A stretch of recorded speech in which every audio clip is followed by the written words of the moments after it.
The Macedonian Wars were a series of conflicts fought by the Roman Republic and its Greek allies in the eastern Mediterranean against several different major Greek kingdoms. They resulted in Roman control or influence over the eastern Mediterranean basin, in addition to their hegemony in the western Mediterranean after the Punic Wars. Traditionally, the Macedonian Wars include the 4 wars with Macedonia, in addition to one war with the Seleucid Empire, and a final minor war with the Achaean League. The most significant war was that fought with the Seleucid Empire, while the war with Macedonia was the second, and both of these wars effectively marked the end of these empires as major world powers, even though neither of them led immediately to overt Roman domination. 4 separate wars were fought against the weaker power, Macedonia, due to its geographic proximity to Rome, though the last 2 of these wars were against haphazard insurrections rather than powerful armies. Roman influence gradually dissolved Macedonian independence and digested it into what was becoming a leading global empire.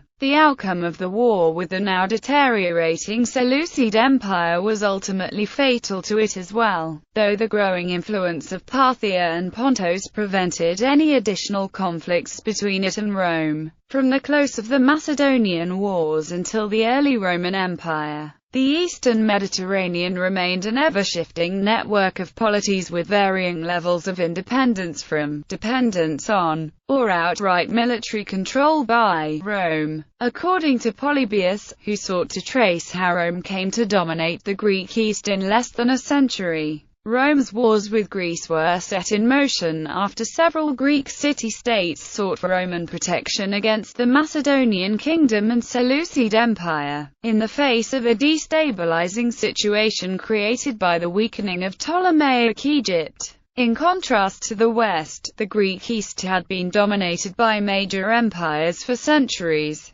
and Roman influence and alliance-seeking led to wars with these empires that further weakened them and therefore created an unstable power vacuum that only Rome was capable of pacifying. This had some important similarities to what had occurred in Italy centuries earlier, but was this time on a global scale. Historians see the growing Roman influence over the East, as with the West, not as a matter of intentional empire building, but constant crisis management narrowly focused on accomplishing short-term goals within a highly unstable, unpredictable, and interdependent network of alliances and dependencies. With some major exceptions of outright military rule, the eastern Mediterranean world remained an alliance of independent city-states and kingdoms until it transitioned into the Roman Empire. It wasn't until the time of the Roman Empire that the eastern Mediterranean, along with the entire Roman world, was organized into provinces under explicit Roman control. First Macedonian War. During the Second Punic War, Philip V of Macedon allied himself with Hannibal. Fearing possible reinforcement of Hannibal by Macedon, the Senate dispatched a praetor with forces across the Adriatic. Roman legions did little more than skirmish with Macedonian forces and seize minor territory along the Adriatic coastline in order to combat piracy. Rome's interest was not in conquest but in keeping Macedon busy while Rome was fighting Hannibal. The war ended indecisively in 205 BC with the Treaty of Phoenice. While a minor conflict, it opened the way for Roman military intervention in Macedon. This conflict, though fought between Rome and Macedon, was largely independent of the Roman-Macedon wars that followed in the next century. Second Macedonian War. The past century had seen the Greek world dominated by the 3 primary successor kingdoms of Alexander the Great's empire: Ptolemaic Egypt, Macedonia and the Seleucid Empire. The imperial ambitions of the Seleucids after 230 BC were particularly destabilizing. The Seleucids set out to conquer Egypt, and Egypt responded through a major mobilization campaign. This campaign led to military victory against Seleucid incursions, but in 205 BC, when Ptolemy IV was succeeded by the 5-year-old Ptolemy V,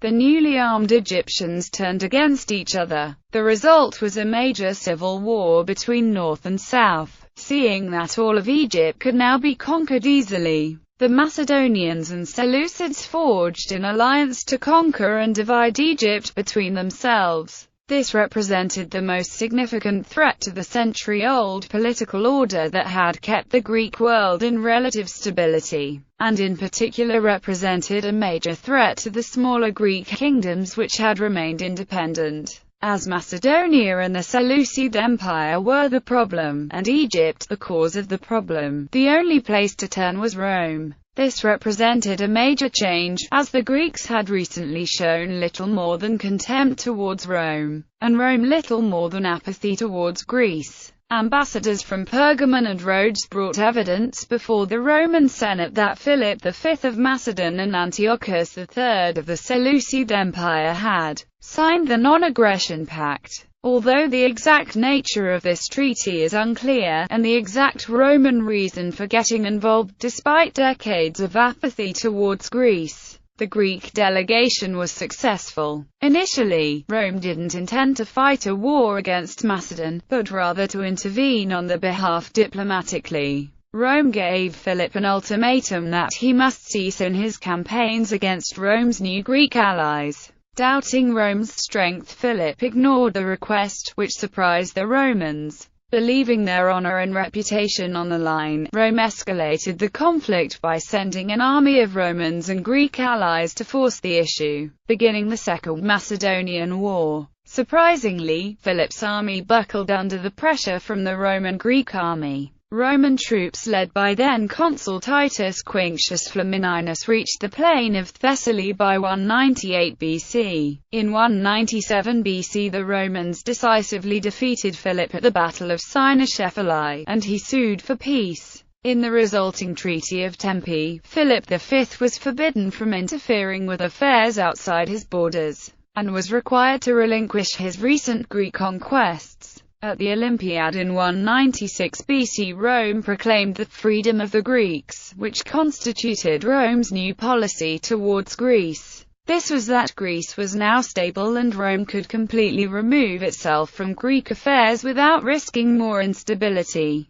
It seemed that Rome had no further interest in the region, as they withdrew all military forces without even attempting to consolidate any gains, and subsequently returned to their prior apathy even when their Greek allies ignored later Roman requests. Seleucid War. With Egypt and Macedonia now weakened, the Seleucid Empire became increasingly aggressive and successful in its attempts to conquer the entire Greek world. When Rome pulled out of Greece at the end of the Second Macedonian War, they thought they had left behind a stable peace. However, by weakening the last remaining check on Seleucid expansion, they left behind the opposite. Now not only did Rome's allies against Philip seek a Roman alliance against the Seleucids, but Philip himself even sought an alliance with Rome. The situation was made worse by the fact that Hannibal was now a chief military advisor to the Seleucid emperor, and the two were believed to be planning for an outright conquest not just of Greece, but of Rome also. The Seleucids were much stronger than the Macedonians had ever been, given that they controlled much of the former Persian Empire, and by this point had almost entirely reassembled Alexander the Great's former empire. Fearing the worst, the Romans began a major mobilization, all but pulling out of recently pacified Spain and Gaul. They even established a major garrison in Sicily in case the Seleucids ever got to Italy. This fear was shared by Rome's Greek allies, who had largely ignored Rome in the years after the Second Macedonian War, but now followed Rome again for the first time since that war. A major Roman-Greek force was mobilized under the command of the great hero of the Second Punic War, Scipio Africanus, and set out for Greece, beginning the Roman-Syrian War. After initial fighting that revealed serious Seleucid weaknesses, the Seleucids tried to turn the Roman strength against them at the Battle of Thermopylae. Like the Spartans, the Seleucids lost the battle, and were forced to evacuate Greece. The Romans pursued the Seleucids by crossing the Hellespont, which marked the first time a Roman army had ever entered Asia. The decisive engagement was fought at the Battle of Magnesia, resulting in a complete Roman victory. The Seleucids sued for peace, and Rome forced him to give up their recent Greek conquests. Though they still controlled a great deal of territory, this defeat marked the beginning of the end of their empire, as they were to begin facing increasingly aggressive subjects in the east and the west. Their empire disintegrated into a rump over the course of the next century, when it was eclipsed by Pontus. Following Magnesia, Rome pulled out of Greece again, assuming that the lack of a major Greek power would ensure a stable peace, though it did the opposite. Third Macedonian War. Upon Philip's death in Macedon, his son, Perseus of Macedon, attempted to restore Macedon's international influence, and moved aggressively against his neighbors. When Perseus was implicated in an assassination plot against an ally of Rome, the Senate declared the Third Macedonian War. Initially, Rome did not fare well against the Macedonian forces, but in 168 BC, Roman legions smashed the Macedonian phalanx at the Battle of Pydna. Convinced now that the Greeks would never have peace if Greece was left alone yet again, Rome decided to establish its first permanent foothold in the Greek world. The Kingdom of Macedonia was divided by the Romans into 4 client republics. Even this proved insufficient to ensure peace, as Macedonian agitation continued. Fourth Macedonian War. The Fourth Macedonian War, fought from 150 BC to 148 BC, was fought against a Macedonian pretender to the throne, named Andriscus, who was again destabilizing Greece by attempting to re-establish the Old Kingdom. The Romans swiftly defeated the Macedonians at the Second Battle of Pydna. In response, the Achaean League in 146 BC mobilized for a new war against Rome. This is sometimes referred to as the Achaean War, and was noted for its short duration and its timing right after the fall of Macedonia. Until this time, Rome had only campaigned in Greece in order to fight Macedonian forts, allies or clients.